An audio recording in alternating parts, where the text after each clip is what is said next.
नमस्कार दोस्तों, welcome to daily current affairs series. Daily current affairs series में आप सभी का स्वागत है। आज के लेक्चर में हम 17 अक्टूबर और 18 अक्टूबर का करंट अफेयर डिस्कस करेंगे।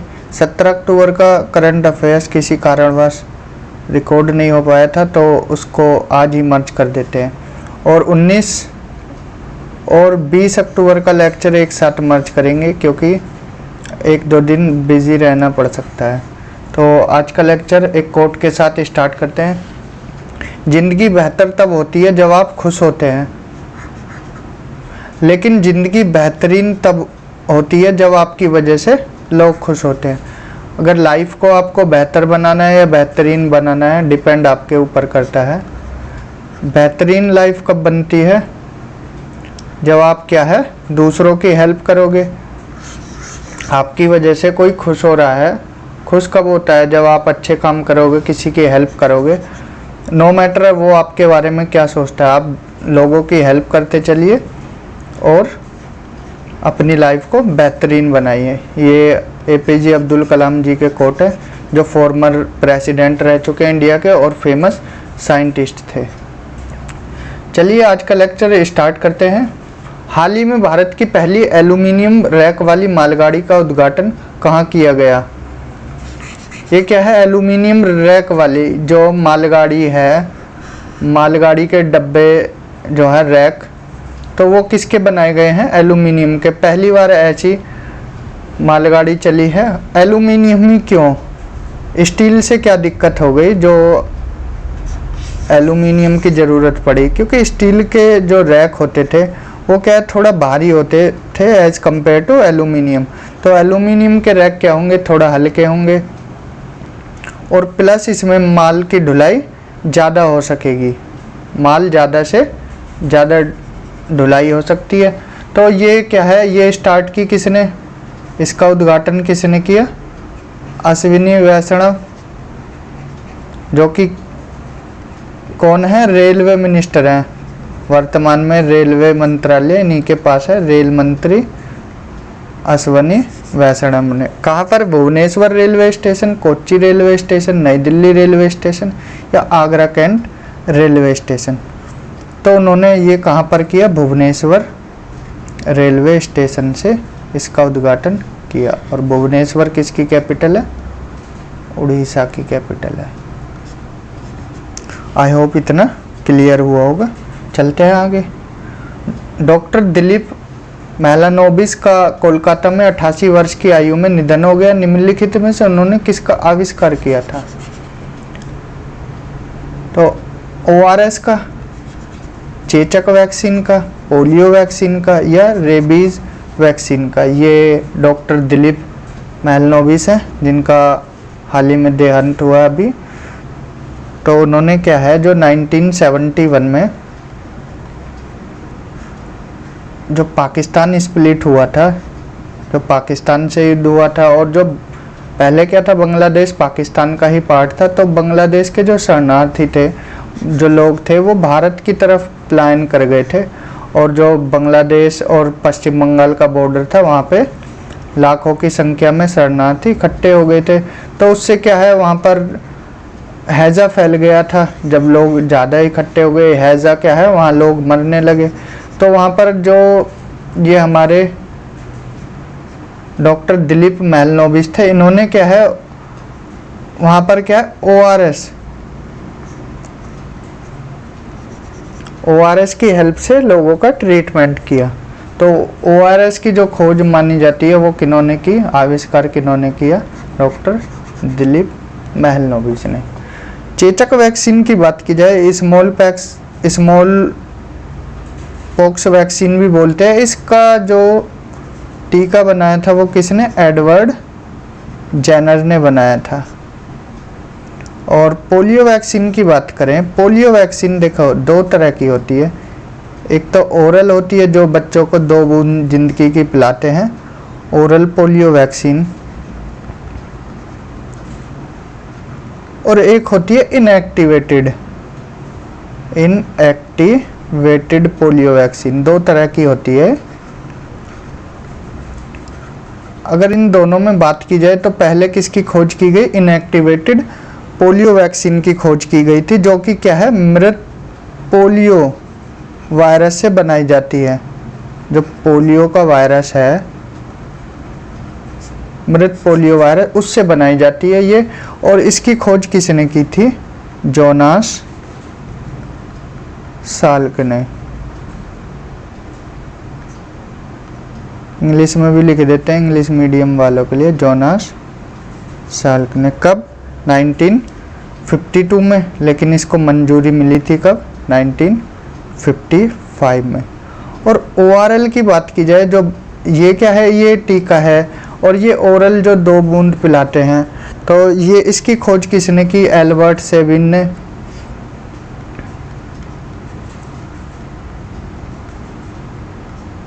उन्नीस सौ 57 में इन्होंने परीक्षण किया इसका, लेकिन इसको मान्यता कब मिली? 1962 में। और इसको कब मिली? 1955 में। तो ये याद रखना, क्योंकि मान्यता मिलने की डेट पूछ लेते हैं, 1955 और 1957 में। आई होप इतना क्लियर हुआ होगा। रेबीज वैक्सीन की बात की जाए तो ये किसने किया? लुई पास्चर ने। लुई पास्चर जो कि कहाँ के हैं? फ्रांस के थे। आई होप ये सब आपको क्लियर हुआ होगा। चलते हैं आगे। इंटरपोल, अंतर्राष्ट्रीय आपराधिक पुलिस संगठन की 90वीं महासभा की मेजबानी कौन सा देश करने जा रहा है? इंटरपोल की बात की जाए,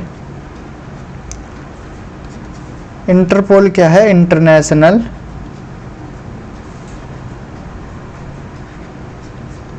क्रिमिनल पुलिस ऑर्गेनाइजेशन। ये क्या इंटरनेशनल लेवल की पुलिस होती है? हिंदी में बोले तो अंतर्राष्ट्रीय आपराधिक पुलिस संगठन। तो इसकी 90वीं महासभा कहाँ होगी? ये भारत में होने जा रही है। और इस इंटरपोल के बात की जाए, इंटरपोल का गठन कब हुआ? 1923 में। और इसका मुख्यालय, हेडक्वार्टर की बात की जाए तो हेडक्वार्टर कहाँ है? लियोन, फ्रांस में। हेडक्वार्टर वगैरह पूछ लेते हैं, तो लियोन से याद रखना कहाँ पर है? फ्रांस में। चलते हैं आगे। प्रोजेक्ट निसार किन 2 एजेंसियों का मिशन है? NASA ISRO, NASA ESA, European space agency, ISRO ESA, या जाक्सा इसरो। तो ये किसका मिशन है? देखिए इसके नाम में ही छुपा हुआ है। निसार की बात की जाए तो निसार की फुल फॉर्म क्या होगी? NASA ISRO synthetic aperture radar. देखिए इसकी फुल फॉर्म होगी NISAR, निसार। इसका मतलब क्या है? NASA ISRO synthetic aperture radar. इसमें क्या होगा? डुअल फ्रीक्वेंसी की रडार है, डुअल फ्रीक्वेंसी रडार, जो कि फर्स्ट टाइम यूज़ होगा डुअल फ्रीक्वेंसी का। तो ये कहाँ हेल्प करेगी? रिमोट सेंसिंग में यूज़ होगी। इसकी हेल्प से क्या होगा? जो हमारी पृथ्वी है उस पर जो भी नेचुरल प्रोसेस चल रही हैं उनको समझेगा। ठीक है, इसीलिए इस प्रोजेक्ट निसार को चलाया जा रहा है। किसके द्वारा? इसरो और नासा के द्वारा। तो इसका करेक्ट आंसर होगा NASA plus ISRO. I hope आपको ये क्लियर हुआ होगा निसार प्रोजेक्ट क्यों चलाया जा रहा है, क्योंकि इसकी फुल फॉर्म याद रखना है और डुअल फ्रीक्वेंसी रडार है जो कि फर्स्ट टाइम यूज़ हो रहा है। इसका कहाँ यूज़ होगा? रिमोट सेंसिंग में। जो और किस लिए होगा? Understanding the natural process of earth. जो पृथ्वी पर जो प्रोसेस चल रही हैं उनको समझ सके। आई होप ये आपको क्लियर हुआ होगा। एक बार जो कुछ देश की जो फेमस स्पेस एजेंसीज हैं उनको देख लेते हैं। अगर यूएसए की बात की जाए तो यूएसए की क्या है, नासा है। भारत की बात की जाए, भारत की स्पेस एजेंसी इसरो है। जापान की बात की जाए, जापान की क्या है, जाक्सा है। रूस की बात की जाए, रूस की रोसकोसमोस है, रोसकोसमोस है। और यूरोपियन संघ की बात की जाए, यूरोपियन संघ, तो इनकी ईएसए है, यूरोपियन स्पेस एजेंसी। एंड चीन की बात की जाए,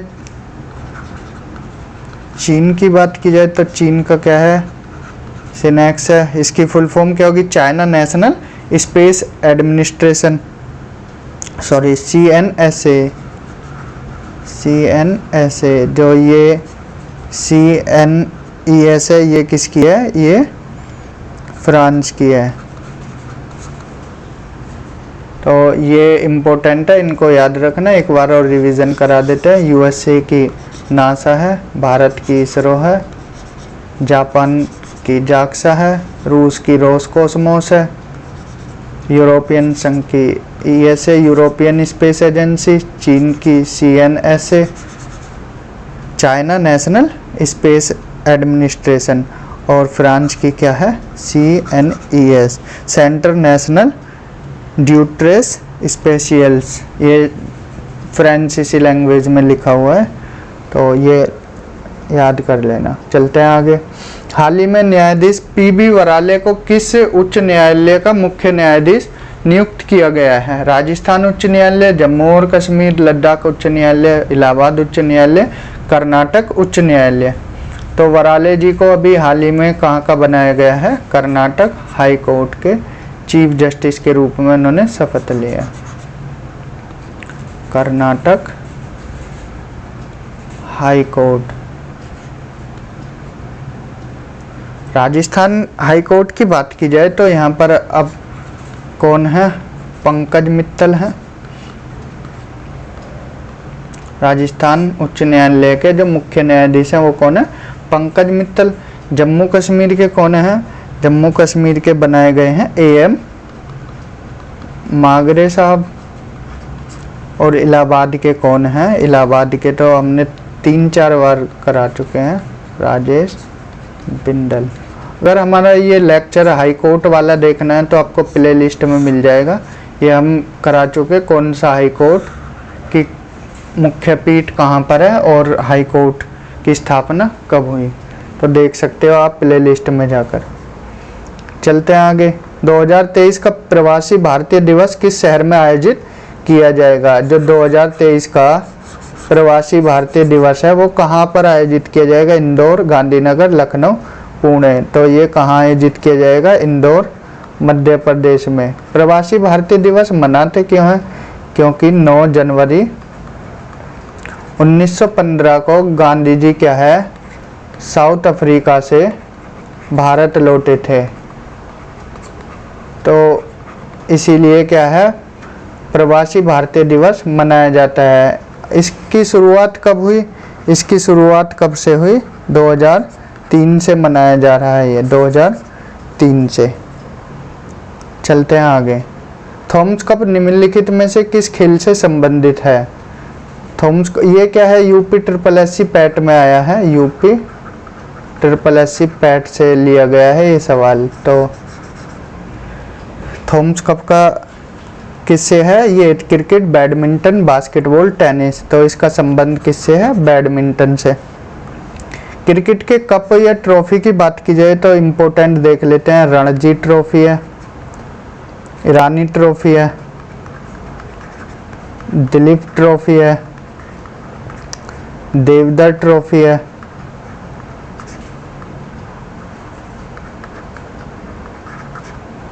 ये क्या है, ये भारत के हैं। और वर्ल्ड लेवल पे बात की जाए तो एसेज होता है, वर्ल्ड कप होते हैं, विश्व कप,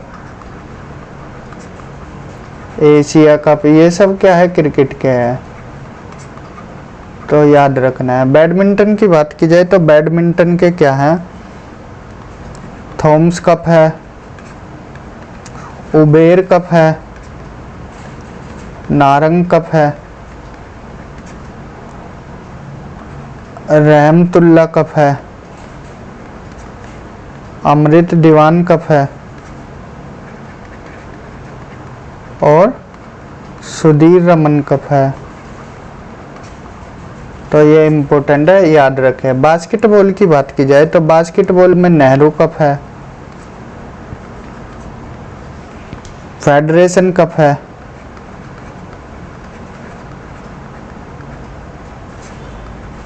गोल्ड ट्रॉफी है, होलकर ट्रॉफी है,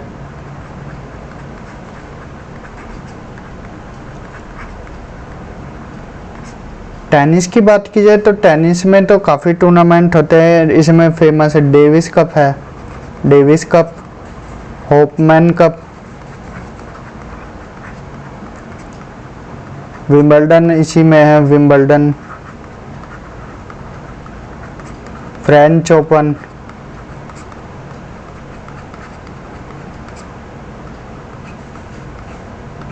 Australian open,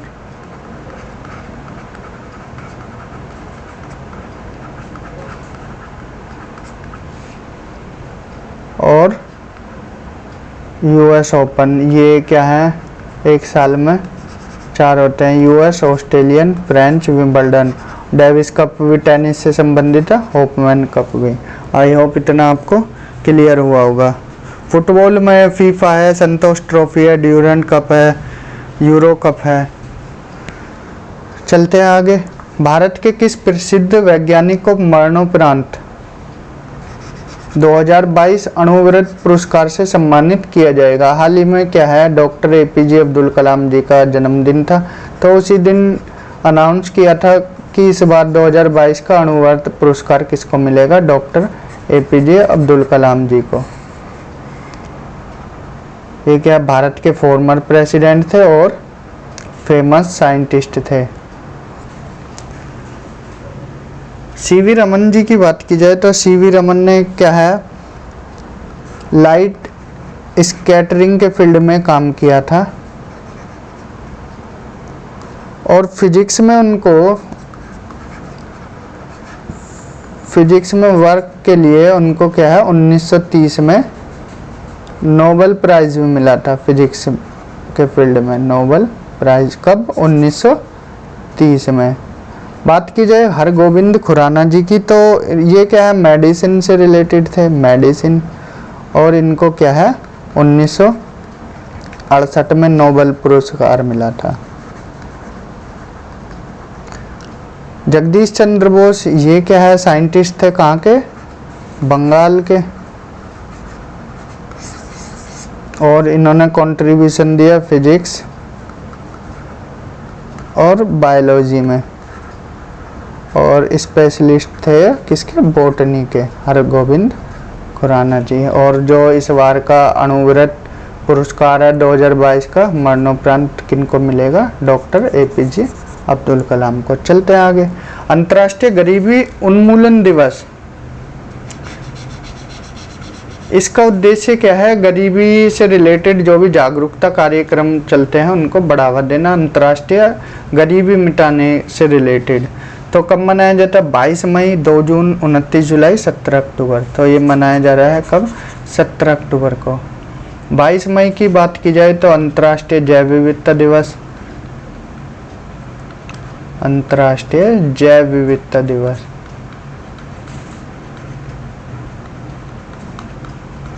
international biodiversity day.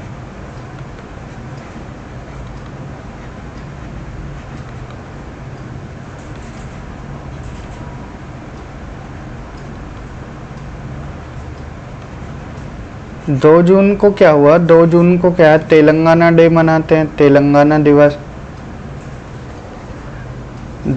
2 जून 2014 क्या है, तेलंगाना का गठन हुआ था।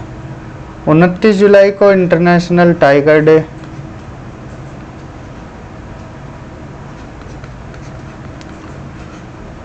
अंतर्राष्ट्रीय बाघ दिवस मनाया जाता है? अंतर्राष्ट्रीय बाघ दिवस। चलते हैं आगे। 2022 में कंधमाल हल्दी को जीआई टैग मिला है, भौगोलिक संकेत या जीआई टैग मिला है। कंधमाल हल्दी किस राज्य में प्रसिद्ध है? कंधमाल हल्दी गोवा, उड़ीसा, मणिपुर या गुजरात में? तो ये फेमस है कहाँ की? उड़ीसा की। जीआई टैग की बात की जाए तो जीआई टैग उन चीज़ों को मिलता है जो क्या है, एग्रीकल्चर के फील्ड में हो या फिर खाद्य सामग्री हो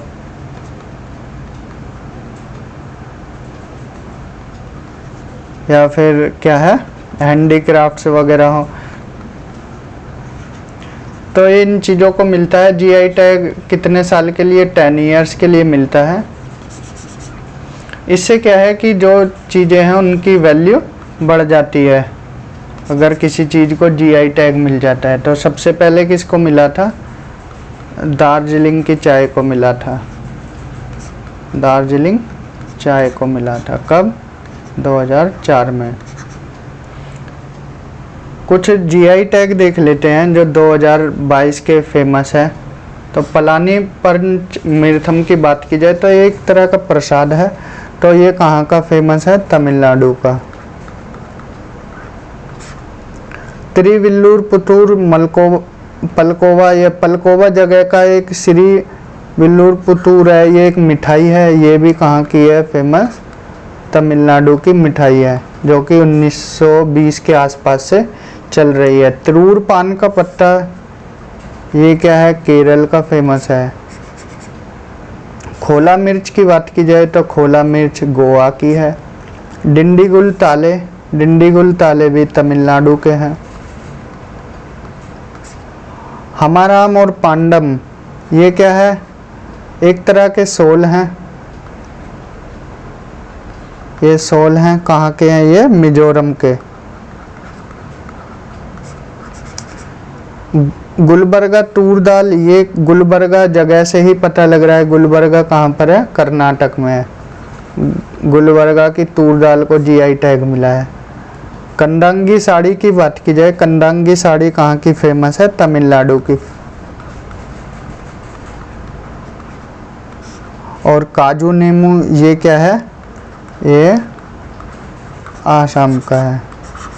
तो ये कुछ जीआई टैग थे 2022 के फेमस, जो कि एग्ज़ाम में लगने के चांसेस ज़्यादा होते हैं इनके। तो आज के लेक्चर में इतना ही। तो अगर आपको कोई लेक्चर में क्वेरी या डाउट हुआ करे तो आप कमेंट कर सकते हो, मेल कर सकते हो और इस नंबर पर व्हाट्सएप भी कर सकते हो, जो कि इस हमारा एक ग्रुप बना हुआ है व्हाट्सएप पर, उसमें ज्वाइन हो सकते हो। चैनल अच्छा लगा लाइक कर सकते हो, कमेंट कर सकते हो, सब्सक्राइब कर सकते हो, ज़्यादा से ज़्यादा शेयर कर सकते हो जिससे बाकी स्टूडेंट्स की हेल्प हो सके। तो आज के लेक्चर में इतना ही। Thank you. Have a good day.